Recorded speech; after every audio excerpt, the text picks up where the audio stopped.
Grabe na talaga ang mga nangyayari ngayon mga idol. Unang linggo pa lamang ng taong 2024, subalit mas lalo pa yatang tumitindi at umiinit ang kaguluhan sa Middle East.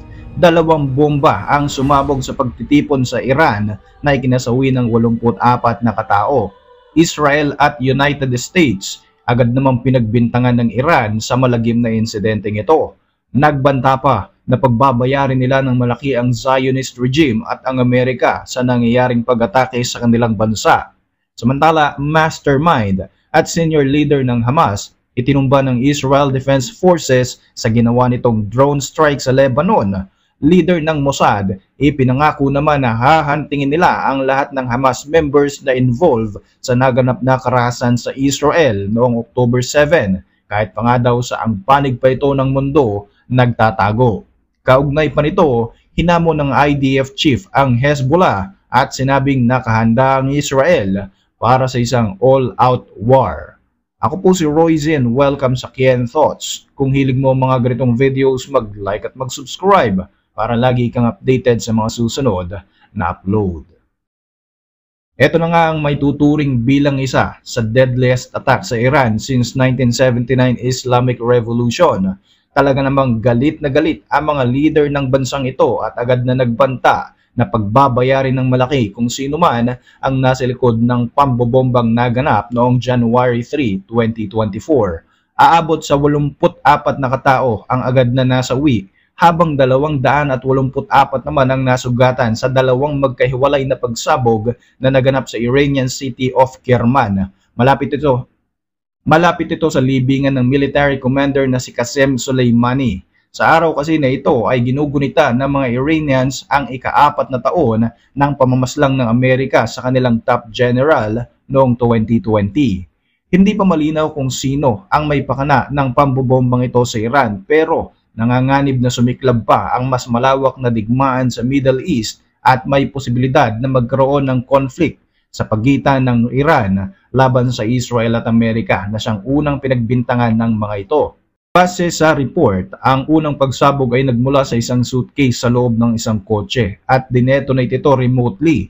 Ang ikalawang pagsabog naman ay naganap 15 minuto matapos ang naunang pambobomba, kung kailan mas marami na mga tao na tumutulong sa mga nasugatan sa unang pag-atake. Kaagad pinagbintangan ni Iranian President Ibrahim Raisi ang Israel sa kanyang televised speech sa Tehran. Kaagad namang nagbigay ng statement ang Washington at sinabing walang kinalaman ang Estados Unidos at Israel sa naganap na insidente sa Iran.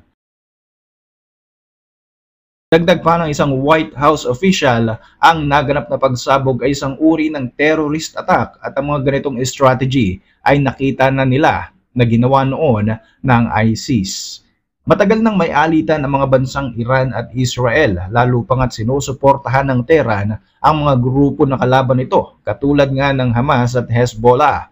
Bukod dito ay ipinangako naman ng Israel noon na pipigilan nila ang lahat ng pag-attempt ng Iran upang makapag-develop ito ng kanilang mga nuclear program.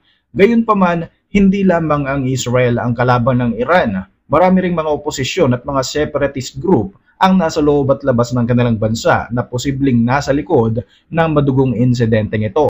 Gayunpaman, ang pangyayaring ito sa Iran ay maaaring mag-ugat sa isang regional tension sa Middle East sa kabila nga ng mas umiinit pa na labanan sa pagitan ng Israel at ng Gaza at sa pagkakapatay ng IDF sa isang Hamas senior official sa isinagawa nitong drone strike sa Beirut, Lebanon. Inaasahan nga na mas lalo pang magiging mas magulo sa gitnang silangan, lalo pat ipinangako ng Hamas at ng Hezbollah na gaganti sila sa Israel.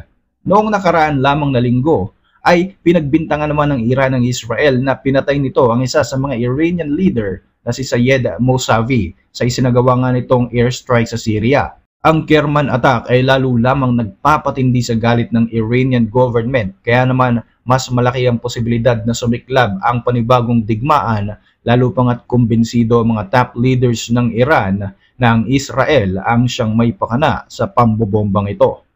Sinabi nga ni Iranian Supreme Leader Ayatollah Khamenei na simula ngayon ay makakaranas sa mga Zionist regime ng mas matinding pagganti mula sa kanila. Kaagad namang kinundinan ng United Nations at European Union ang pag-ataking ito sa Iran at nakidalamhati sa pamilya ng mga nabiktima. Agad ding nagpaabot ng kani-kanilang mga mensahe ang mga bansa katulad ng Russia, Turkey at China. Samantala, kinumpirma naman ng Al-Qassam Brigade na noong Martes ay napatay sa isang Israeli drone strike sa Beirut, Lebanon ang isa sa kanilang senior leader at head ng Political Bureau ng Hamas na si Saleh al-Alauri. Itinuturing na isa sa mga founding member ng Hamas si al-Alauri at nakabase ito sa Beirut. Kasama rin sa mga nasawi ang dalawa pang Hamas leader na sina Samir Findi Abu Amer at Azam al-Aqra Abu Amar. Ayon sa Israel Defense Forces, itinuturing na isa sa mga mastermind si al-Alauri sa naganap na karahasan sa Israel noong October 7. Ang pagkamatay nito ay talaga namang magiging malaking dagok sa leadership ng Hamas. Kaugnay pa rito, ipinangako naman ng leader ng Israel's Mossad Intelligence Service na si David Barnea na tutugisin nila ang lahat ng miyembro ng mga Hamas na naging involved sa naganap na karahasan sa Israel noong October 7, kahit sa ang panig pangaraw ng mundo magtago ang mga ito. Ayon pa kay Barnea, maaaring magiging matagal, subalit hindi raw sila titigil sa pagtugis sa mga kriminal na umatake sa Israel. Ang naganap naman na drone strike sa Lebanon ay maaari ring maging ugat sa paglalapan ng sitwasyon sa rehiyon sapagkat ito ang itinuturing na pinakamalaking pag-atake ng Israel sa Beirut since 2006. Agad na kinondenan ni Lebanese Prime Minister Najib Mikati ang pag-ataking ito sa kanilang kabisera at ipinangakong hinding-hindi nila palalagpasin ang pangyayaring ito. Sa nakalipas na 3 buwan, tila nagpapakiramdaman lamang ang Israel at Hezbollah sa nagiging pag-atake sa bawat isa. Pinangangambahang maaaring magdulot ng all-out war ang pangyayaring ito, bagay na sinusubukang pigilan ng Amerika at iba pang Western countries. Hindi naman daw natatakot sa mga bantang ito ang Israel. Sa katunayan, hinamon pa nga ni IDF Chief of Staff Lieutenant General Herzi Halevi ang Hezbollah at sinabing mayroong very strong state of readiness ang kanilang puwersa para makipagsagupahan sa Lebanese group. Ang statement na ito ay matapos ang paglabas ng balita ukol sa pagkasawi ni senior Hamas official Saleh al-Alauri. Para sa inyong reaksyon, mag-iwan lamang ng komento sa ibaba ng video na ito. At para manatiling updated sa ating mga susunod na upload, siguruhing mag-subscribe. Like mo na rin ang ating mga videos bilang suporta. Muli, ako po si Roy Z at maraming salamat sa patuloy na pagsubaybay sa ating channel.